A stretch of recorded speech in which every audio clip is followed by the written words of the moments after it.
Welcome to Scale Without Chaos, the podcast on business growth, visionary leadership, and scalable systems. Each week, you'll hear real stories, the messy parts, and the proven strategies that help leaders grow without burning out their team or themselves. And yes, you'll definitely hear a few spicy takes along the way. Here are some highlights from this week's episode. But marketing is really about profitable growth.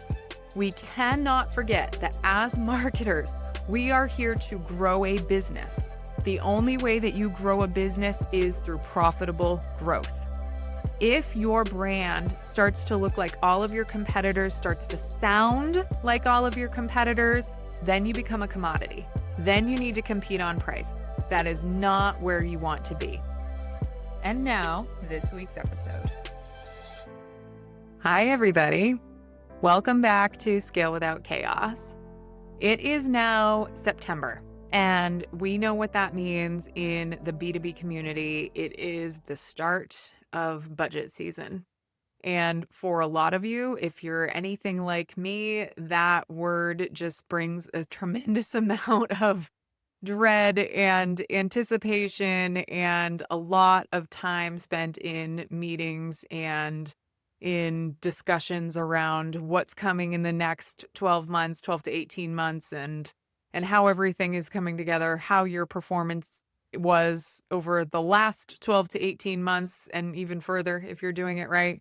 And so it's putting you and your department under a microscope, which comes with a certain amount of anticipation and excitement and a certain amount of dread. And so I wanted to do a podcast to help some of my fellow marketers out there. I spent 20 years in rooms talking about all of these different things, all of the everything that you can think of when it comes to marketing, how spend is impacting revenue, how our hires are contributing to the bottom line, how are we supporting sales and shortening all of the and how are we shortening all of the sales cycles? I have been there. And so I wanted to put together a list of some of the phrases that I stopped using after I learned that they really don't resonate with the rest of the leadership team.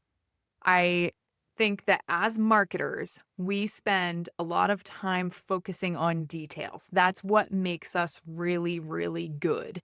We are the ones who can dig into the weeds, get into the data, make sense of it all, tell a story around it. And the really good marketers can actually then market the marketing team, right?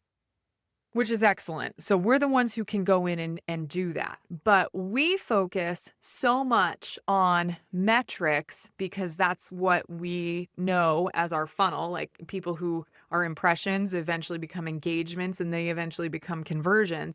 Those are all very important numbers to us. We need them.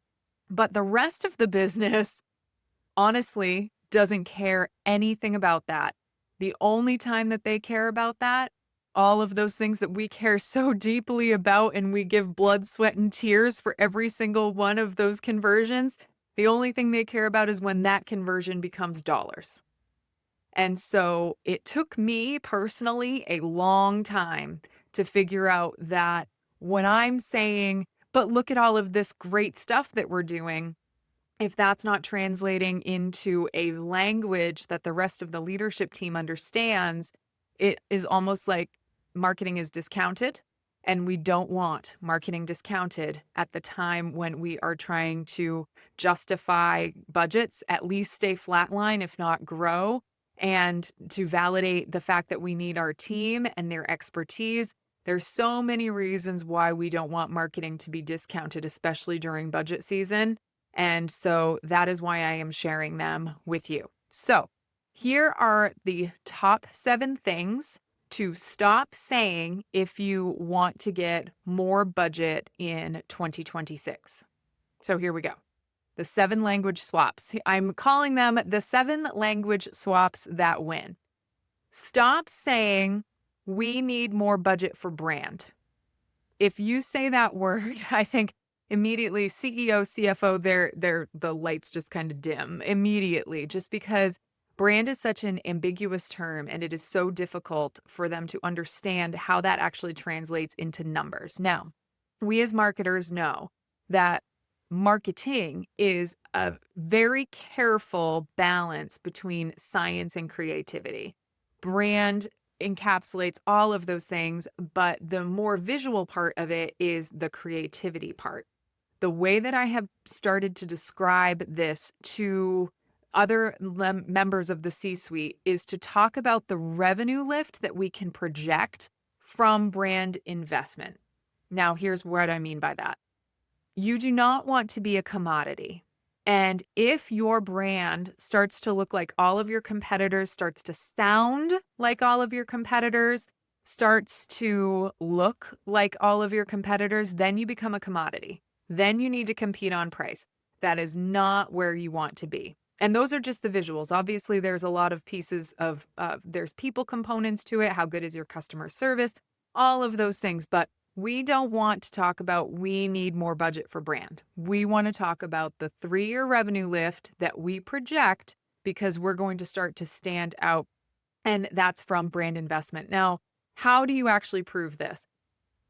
As marketers, anyone who's been doing any type of paid media for, anyone who's been doing any type of paid media for a while knows that branded traffic converts better than non-branded traffic. So if you think of it in terms of a funnel, you have non-branded traffic, you would have more potential impressions there.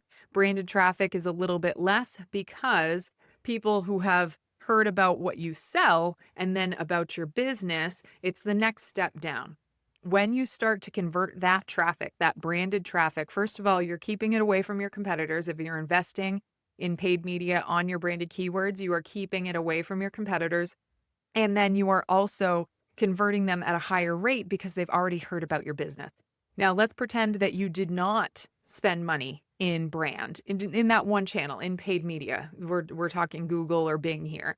Didn't do that. What would happen? If you're not there, who would be? And so you can talk about that in terms of what you would expect from a brand lift there. I think it's a very logical argument and an explanation to say the people who know about us, those are the ones who are most likely to buy from us. It's all part of the funnel or the bow tie, which I actually prefer. The B2B bow tie. It's all there, but brand is an important part of that. And we need to be seen as an individual, not a commodity in the space. All right. So the next one, stop saying we are driving engagement. We are driving clicks. We went viral. We are doing all of the things that are activity-based. Instead, say we are lowering customer acquisition costs.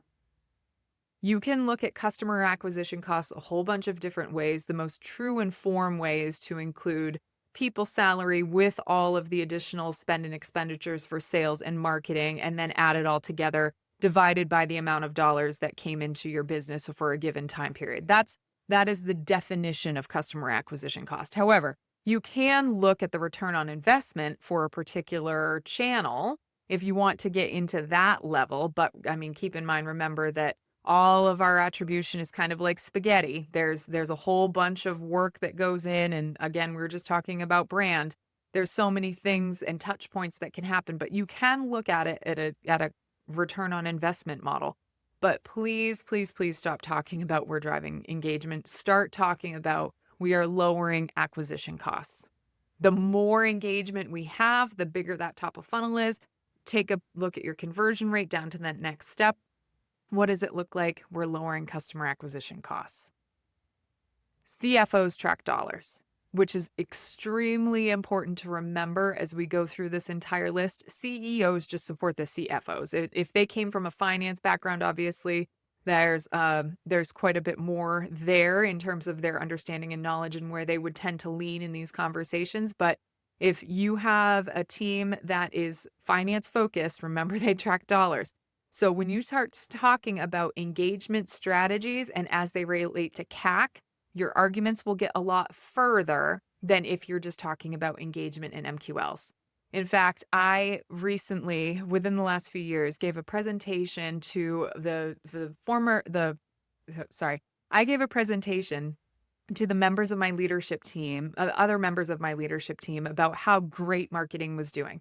We had all kinds of engagement. We had all kinds of MQLs.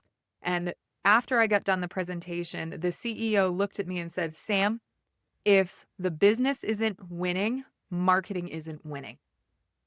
And I have joked that that statement has become branded on my brain. I will never forget it, but it's something that I think is important to share with all of you because that is how our CEOs think. If they're not seeing all of this engagement start to translate into dollars, then that's not going to matter. But customer acquisition cost is a great way to figure out what that looks like. And it's a great business metric once you get the data to be able to support it. Okay. I just alluded to this one a little bit, but I'm going to say it again. Stop saying the campaign went viral. Again, we just talked about brands. I also just said that the whole thing is like a plate of spaghetti. There's all of these different ways that people can interact and engage with our brand. I get that. But unless you are attributing a viral anything, whether it be a TikTok, a reel, anything, and how it ultimately drove engagement on the website to conversion to dollars, it's great. It's awesome. Love that your brand is out there, but it doesn't ultimately matter without the dollars to back it up. I love to say that virality is like a dopamine hit. It's so exciting, right? The entire team is just energized by the fact that this content that you created finally got out there to more eyeballs than your standard audience, which is fantastic. That's excellent. But pipeline is where the business impact is. So don't forget that. Make sure that if you're talking about something that went viral, one particular lightning strike moment, make sure that you're also talking about the dollars that are associated with it. Okay, number 4. We need more budget for events. I have had this argument, this specific argument so many times. I wish I had a dollar because it's understandable. Let's put it that way. It's understandable. Events are big. They're getting more and more expensive every single year. There is always an event that someone wants to send to my inbox to say, hey, we should try this one or this one or this one. There's so many reasons why events are expensive. They take a lot of resources. They take a lot of human capital because we need to be able to staff what we're doing at that particular event. There's a lot there. There's also a lot of return on investment there that is absolutely trackable. So instead of saying we need more budget for events, say this: events are forecasted to deliver X pipeline at a Y CAC, customer acquisition cost, right? So here's the return on the investment for what we are anticipating. And then in addition to net new customers, also talk about the customers that you are influencing that are up for renewal. Take a look at those lists, see who went last year, see who's probably going to go again this year. Have your sales team call them, set up those meetings, and look at that influence pipeline as well. Once you start saying the return on investment, that completely changes the game in terms of looking at more money for events. Believe me, I get it. Events are expensive. It is really easy to look at big line items in a budget and slash them.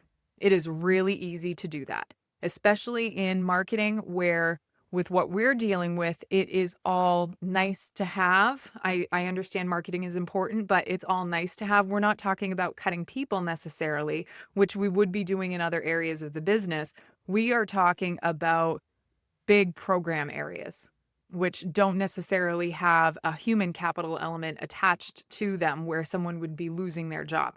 So it is really easy to look at those big numbers because it's easiest to do the big numbers and a lot of the small ones and start slashing. So make sure when you go into your budget meetings, you are prepared with how much return on investment those events are looking to bring back specifically. And then also always mention that plate of spaghetti. It's another touch point that you have with your customers.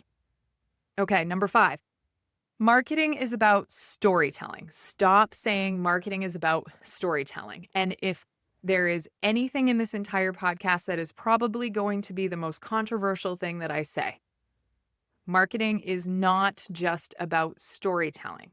Marketing at its core has a storytelling component. Absolutely. That is what makes us interesting, builds our brands, all of those things. But marketing is really about profitable growth. We cannot forget that as marketers, we are here to grow a business. The only way that you grow a business is through profitable growth. So please, every time you mention storytelling as a way to do so many great things in marketing, make sure that you are always backing it up by saying, we are here for profitable growth. Storytelling is the tool. Profitable storytelling is the tool. Profitable growth is the mission. That is the mission of the marketing team. You can't forget it. All right, number 6. Stop saying we're creating content. This is my favorite one. And there's a lot of reasons for this, but I have a very specific example that I think will resonate with a lot of you. So we were talking about number 6. Stop saying we're creating content. We're thought leaders. So many of us get caught in this trap, and I'm going to tell you what to say instead. Instead, say, we're shortening the sales cycle. It's a complete reframe in terms of what the action is, what the activity is, but it makes such a big difference. So no one cares about how many blogs you post. SEO is a completely different game now since AI. Nobody cares how many blogs you post. But every C-suite cares about faster cash flow. How quickly are we helping our team to bring in the dollars, to shorten that sales cycle, make it go from 12 months to 6? That would be something, wouldn't it? 9 months to 6, 6 months to 3. What kind of a difference would that make for your team? So I worked with a company where we shifted our content focus from doing more thought leadership content. We still left that there. We still did pieces, but we shifted a lot of our content focus into accelerating the funnel and creating a lot of pieces that answered frequently asked questions that our buyers had, made a 20% decrease in the amount of time to acquisition for our sales team. 20% decrease. So please, please, please, please stop saying we're creating content. Shift the focus a little bit to we are shortening the sales cycle. That will make all the difference in the world. All right. So now number 7. Stop saying we need budget to test new channels. I am a firm believer that you should always, always be testing something. And the reason for that is a little preemptive. It's so that you don't have your CEO come to you and say, my next door neighbor told me that we should be on this channel or we should be on this platform. You already have the answer saying, oh, well, our team has been testing that for a while and here's what we found, right? So you should always be testing something, taking a little bit of budget and looking at what you could potentially do if it makes a difference for your particular product or service. It is a non-negotiable to test if you want to grow. You absolutely must test. However, it needs to be systematic. It needs to be part of the portfolio strategy. And this also could be an area where it would be an easy line item to just X. So what I do instead is build it in to each particular channel. So what you do is say, reserve 10% in your content budget for new outlets. Save 10% in your paid media budget for new platforms. Save 10% in your social budget for new platforms, for new methodologies, for new types of ads. Save it as part of the general bucket, and then it's a lot easier to make sure that you don't end up losing that money. For number 7, stop saying we need budget to test new channels and instead say that we have modeled the risks and we have adjusted all of the returns across the channels. So we have looked at the benefits and returns and the risks associated with everything, and we have adapted our budgets to include a 10% testing budget in each area so that we can continue to weigh the risks and benefits across new and upcoming platforms that hit the market. That kind of framing does quite a bit in terms of reframing risk into opportunity. That is what the rest of your C-suite team wants to hear. So, those are the 7 ways that you can reframe standard marketing speak. We're all very familiar with all of those statements into actionable statements that would then resonate with the rest of your leadership team and hopefully get you a little bit more budget for the 2026 operating year. This has been Scale Without Chaos. I'm Samantha Reel. I hope that you enjoyed today's episode, and I will see you next week. Thank you for tuning in to Scale Without Chaos. If today's episode sparked new ideas or gave you a fresh perspective, do me a favor. Hit that follow button, subscribe for new episodes, and share this with someone who's going through what we talked about today. This podcast is all about visionary leadership, sustainable business growth, and the systems that make scale possible. For more content, free resources, and behind-the-scenes insights, connect with me on LinkedIn, follow along on Instagram at Scale Without Chaos, and subscribe to the newsletter. Until next time, keep building.